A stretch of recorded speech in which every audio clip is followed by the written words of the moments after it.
Shalom Aleichem, everyone. Hope everyone had a wonderful, wonderful week. We are here standing right before Parshat Behaalotecha, and the Mevaseret year, Shnat Tafshin Ayin Zayin, has come to an official close. We just had our banquet, and it was Baruch Hashem, a beautiful, beautiful evening.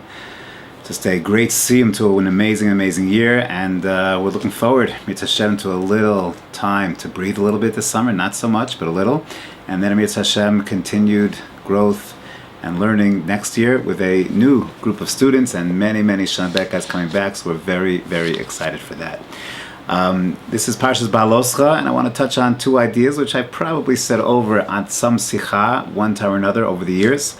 But Rashi starts off the Parshat. Parshat opens up that Vaydaber Hashem Moshe Lemor Daber El Aharon Ve'amarta Elav Behaalotecha Es Haneros El Mul Pnei Hamenorah.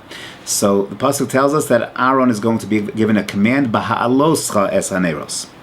And Rashi already asks the question, Lama nismecha parshas hamenorah leparshas hanesim.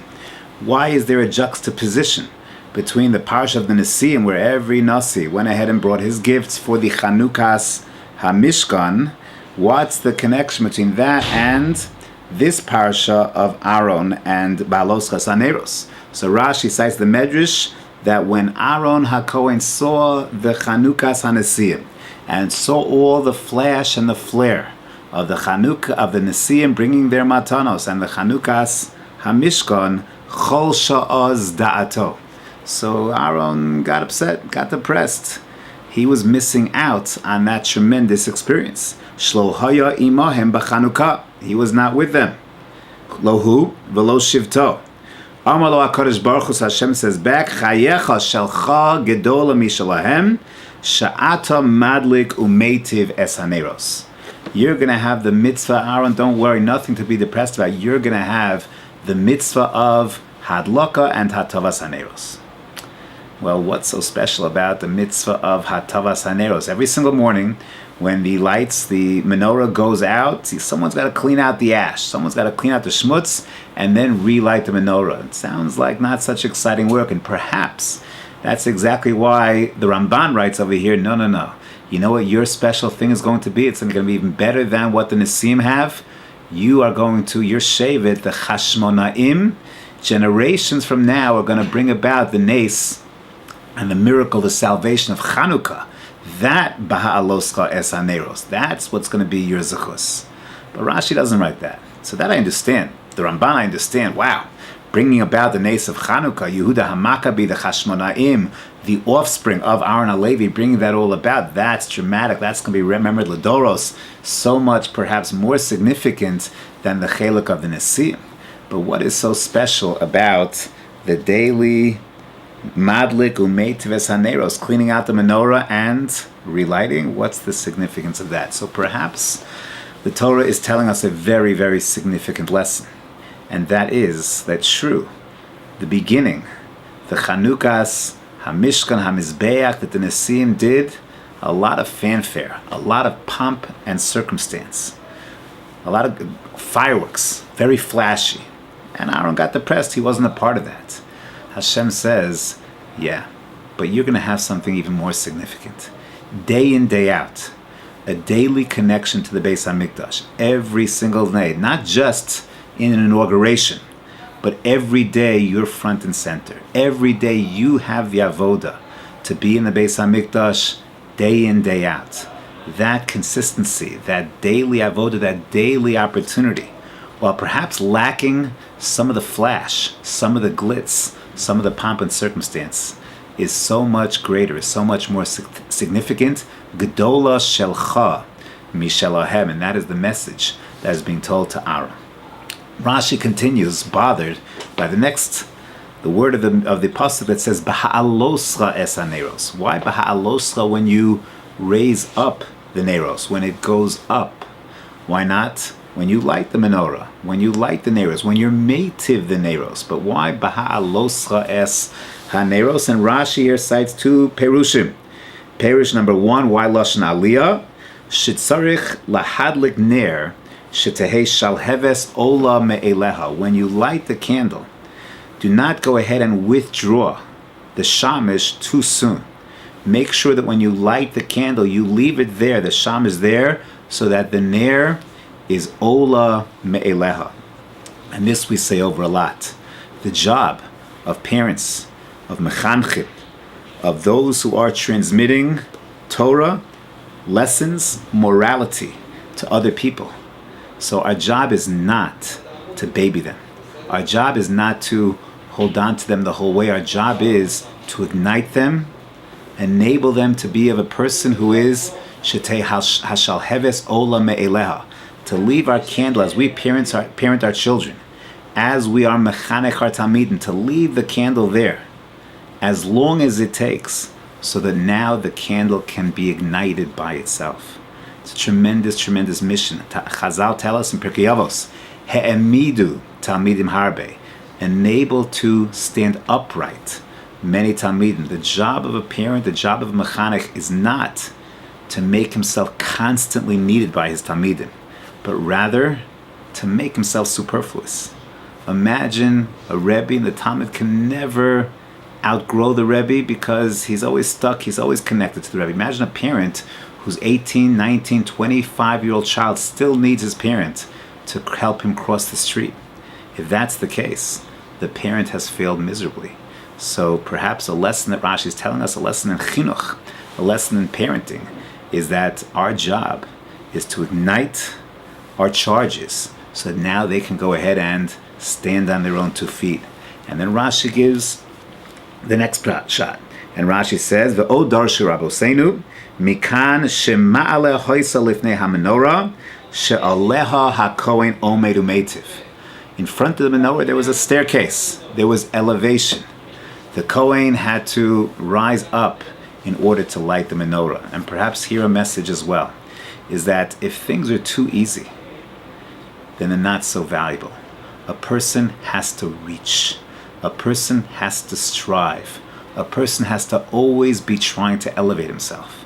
If it's easy to light the menorah, if you don't have to climb steps to light the menorah, to be ignited, to be impassioned, there's something missing. So the Torah tells us, Behaalotecha es haneros, when you rise yourself up to light the menorah, because in order to go ahead and really have something that is of eternal value, you have to reach for it. You have to stretch for it. You have to be stretched for it. And the last vort I would like to share is one of my favorites. I say this over at the end of the year in Yeshiva often. I didn't say it this year, but it's a beautiful, beautiful idea that comes from Rav Chaim Shmuelevitz's Sichos Moser. The Gemara Masechet Shabbos tells us that when it comes to the melacha of soter, destroying a structure, the only time you're chayiv is if it's soter almanas livnos, that you intend to rebuild something even better with the material that you're destroying. It's soter almanas livnos. Otherwise, this is called a destructive malacha. Rav Yossi has a twist on that sheet. Rav Yossi says not only must it be soter almanas livnos, but in order to be chayiv from lecha soter, it must be soter almanas livnos bimkomo. You have to be boneh there in that place, in the very same place that you destroyed. You have to make something that is going to be stronger, better, bigger and better. So the Gemara asks the obvious question. The only time you're chayiv if it's soter almanas livnos bimkomo, but if you're going to go ahead and knock it down and rebuild somewhere else, you're pater. But what's the whole source for meleches soter? The answer is meleches hamishkan. That's the source. Well, when they disassembled the Mishkan and rebuilt in a different place, that's the source for meleches soter. It is by definition soter shelo almanas livnos bimkomo. You're building somewhere else. How can that be a source for the melacha? Why in the world would you be chayiv in the case of Mishkan? But of course you are chayiv. So the Gemara answers, Shani Hassan, that's different over there, Dichsiv, because over there, Al Pi Hashem Yachanu, Al Pi Hashem Yisou. The Gemara cites a pasuk from our parsha. There it's different because the Torah tells us, Al Pi Hashem Yachanu, Al Pi Hashem Yisou. They didn't really know where they were going to rebuild. Hashem says, time to knock it down, move, travel, I'll tell you where. And since they didn't know where they were going when they were soter, even though it was almanas livnos b'makom acheres, they didn't know, so therefore it is as if It is soter al menas livnos bimkomo. What exactly does this mean? So Rav Chaim Shmulevitz suggested a beautiful, beautiful vort, a beautiful idea with a beautiful, beautiful mashal. Imagine for a moment, everywhere they traveled was al pi Hashem yachnu al pi Hashem yisau. It wasn't their decision where to go. Hashem directed their every move. And they followed. So imagine for a moment a mother holding her child, holding her newborn baby in her hands, and then traveling to the supermarket, and then going, perhaps taking a bus ride, then perhaps coming home. So she's moved a lot. She's gone from place to place to place. But the baby, from the baby's perspective, the baby hasn't moved at all. The baby has always been in the loving, caring, nurturing, cradling arms of her mother. So on the one hand, the baby's traveled a lot. Supermarket, bus, back home. On the other hand, the baby hasn't moved at all. He's always been under the nurturing care of her mother. Says Rav Chaim Shmulevitz, that's the pshat in this Gemara. Klal Yisrael traveled from place to place to place, but everywhere they went, it was al pi Hashem yachanu al pi Hashem yisau.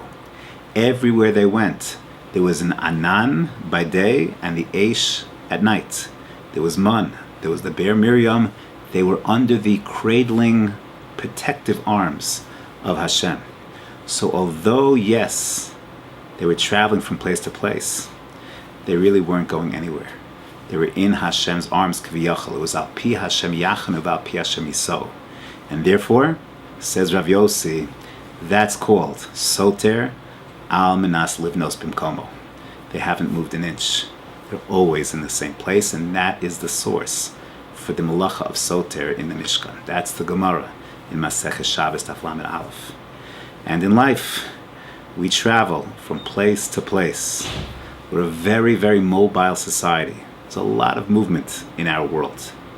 And the mission and the guiding light of our personal menorahs is al pi Hashem yachnu al pi Hashem yisau.